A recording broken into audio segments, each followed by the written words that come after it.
So, this video requires some context. Last week, I got an email from PopCross Studios. Basically, it said, hey, some artists and I are doing a collab. Want in? So I said, yeah, sure. So, here we are. Good morning. Sorry, I'm a little bit excited. Today's my first day working at the SCP Foundation, and I'm feeling optimistic about this new career path. Anyway, the first task I've been asked to do is to reorganize and record these files, so let's get to it. First, we have SCP-P008. Object Class, Keter. Special Containment Procedures. Specimens of P008 will be kept in a 100 by 100 foot containment cell, decorated with trees and other jungle foliage. Under no circumstances should be allowed any object that is, or could possibly be used as, a weapon. Especially firearms? I'm sorry, what? Anyway, SCP-P008 is a species of monkey-like creatures, though some have argued that, because its tails have a different cell structure to the rest of its body, it should rather be classified as an ape. They are green in color and can often be seen with leaves and vines decorating their body. They also have the ability to control this flora, both the foliage on their body as well from any plant life around them. Okay, so it appears we have a plant-controlling monkey. Strange, but doesn't seem that threatening, so why is it Keter? However, their phytokinetic abilities are not what they often use as their primary weapon. These creatures are rather intelligent and have been seen to use any weapon they can get their hands on as if it was a natural instinct. While some troops of these creatures, ones that have little contact with humans, are still accustomed to using basic sharpened sticks, some of the specimens that have had further contact with humans have been seen using firearms of all kinds, but especially assault rifles? Again, I'm sorry, but what? Is this like some Planet of the Apes crap? Our first encounter with a group of these creatures happened while on a jungle mission, attempting to track down a completely unrelated SCP. Suddenly, bullets began raining down from the trees above. At first, we assumed it was an attack from the Global Occult Coalition, but soon found that it was a troop of these SCPs. Fortunately for me, the group we had sent on the mission has scored highly in their combat and marksmanship training, and were easily able to apprehend the creatures with only a few casualties. Wait, only a few casualties?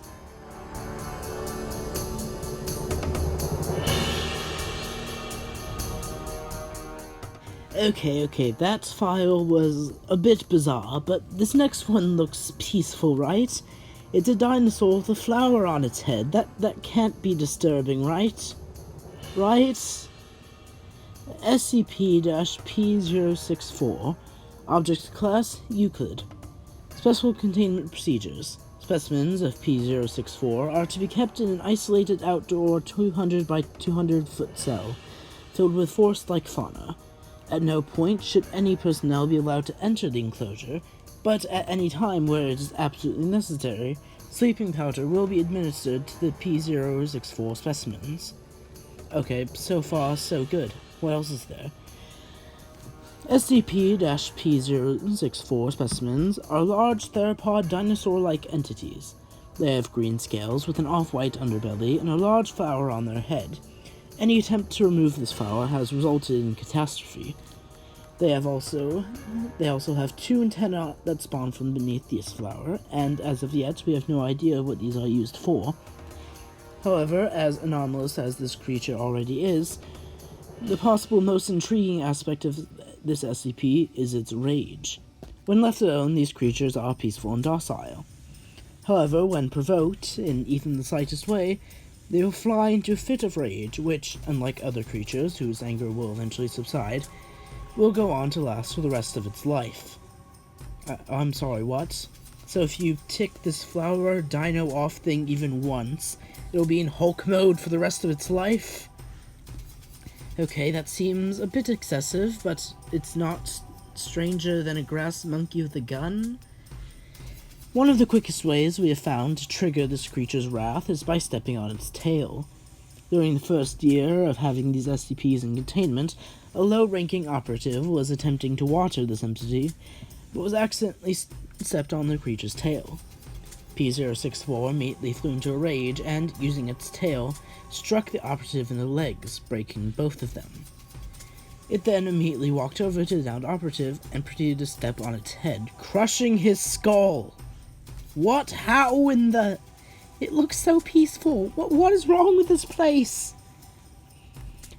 There also appears to be an alternate form of the specimen, labeled SCP-P064B, which occurs when P064 is directly struck by lightning. The scales of the subspecies takes on a golden hue when it gains the ability to control electricity, but other than that, there appears to be no major differences. So this angry plant dino that can break people's bones in a single hit can also survive getting struck by lightning, and not only survive it, but get more powerful from it? What is wrong with you?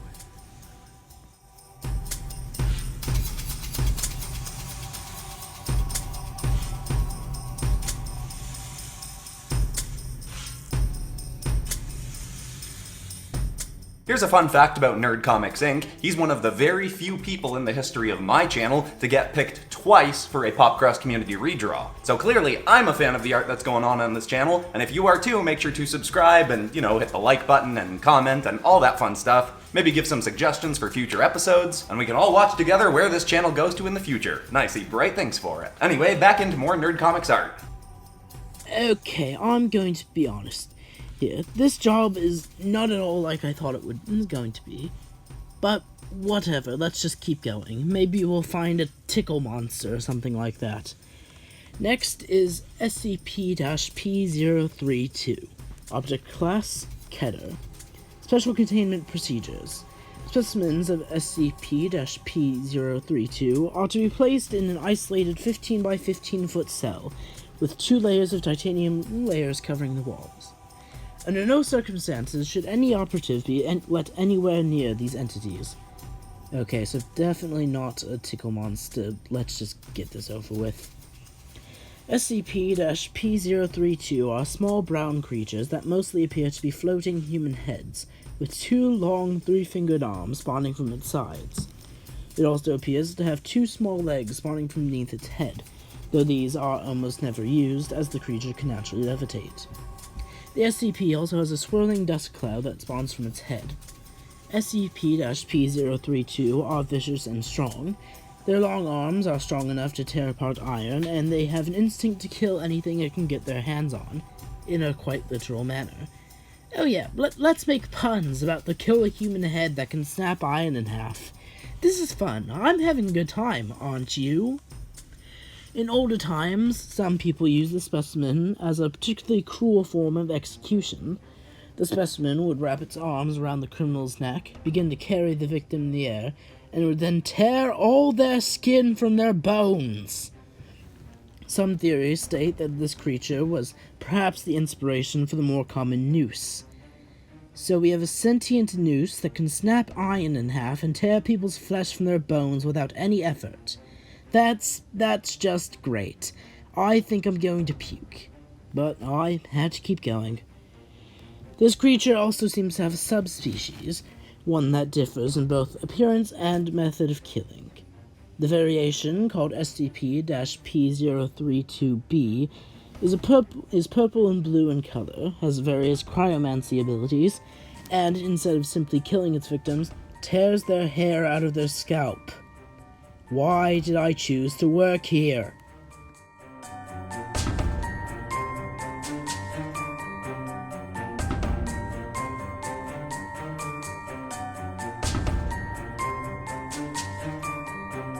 Okay, I am seriously beginning to greatly question my choice in career path. I have considered quitting, however, I would have to have my memory erased, and frankly, I don't want to do that. If things like gun-wielding grass monkeys and sentient killer nooses exist, then I don't want to be caught unaware when some kind of murder monster comes knocking at my door. Anyway, here's my last entry for today. SCP-P101. Object Class, Keter. Special Containment Procedures.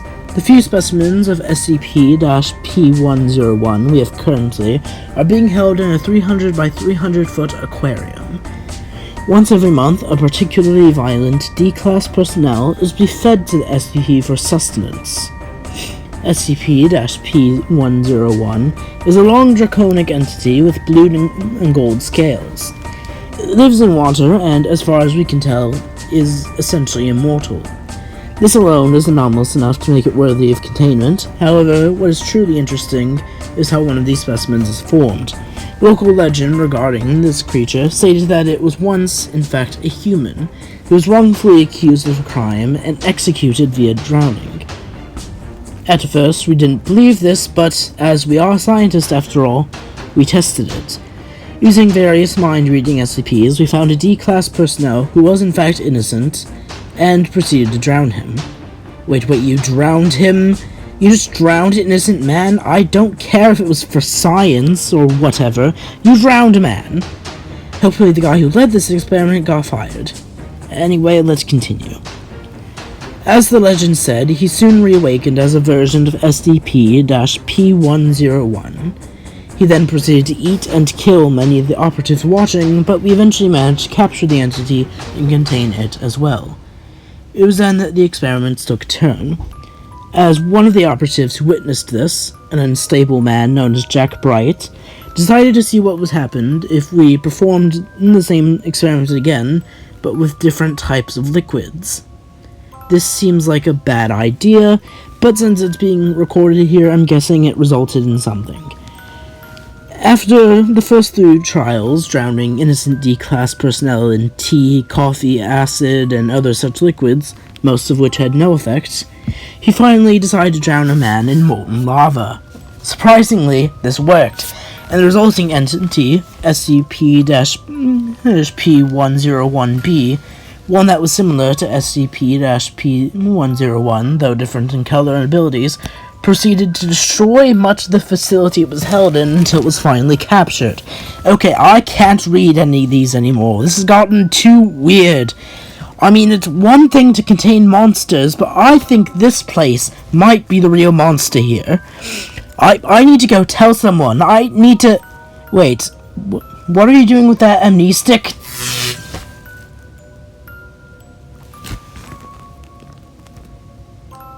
Good morning. Sorry, I'm a little bit excited. Today's my first day working at...